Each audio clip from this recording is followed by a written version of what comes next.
And yields back. The gentleman from New York reserves. The gentleman from Texas is recognized. Thank you, Speaker. I yield 2 minutes to the gentleman from South Carolina, Mr. Rice, a member of the Committee on Ways and Means. Gentleman from South Carolina is recognized for 2 minutes. Thank you to the Majority Leader. Mr. Speaker, China is a global thief. We all know it. They steal American intellectual property. They steal American jobs using currency manipulation, illegal subsidies, product dumping to kill American competition. And worst of all, they produce products with slave labor. Mr. Speaker, I rise today in support of H.R. 1155, the Uyghur Forced Labor Prevention Act.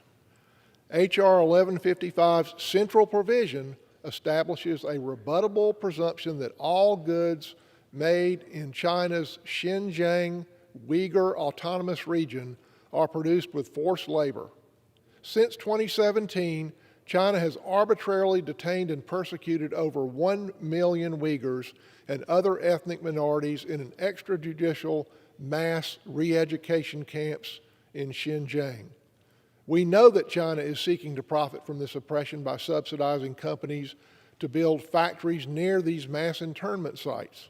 H.R. 1155 leverages the power of our enormous market to send China a message that it cannot use its policies of repression to subsidize its exports.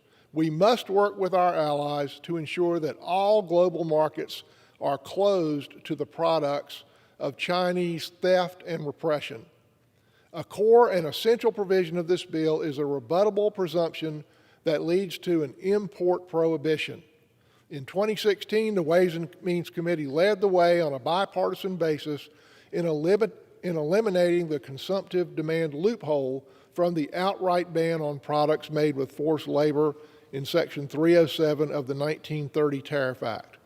A few years later, we have worked with our USMCA partners to extend the U.S. ban on products produced with forced labor throughout North America. We are now leading the world in combating forced labor in Xinjiang. Gentleman's time has expired. The gentleman, additional 30 seconds. Gentleman's recognized for an additional 30 seconds. For that reason, we wish that our Democratic colleagues on the Ways and Means Committee had worked with us to update the bill from the version that passed 14 months ago to ensure that it establishes the most effective mechanism for blocking imports from Xinjiang while providing much-needed clarity to facilitate trade by good actors. Just as importantly, we know that China has anticipated this ban by expanding this practice beyond Xinjiang.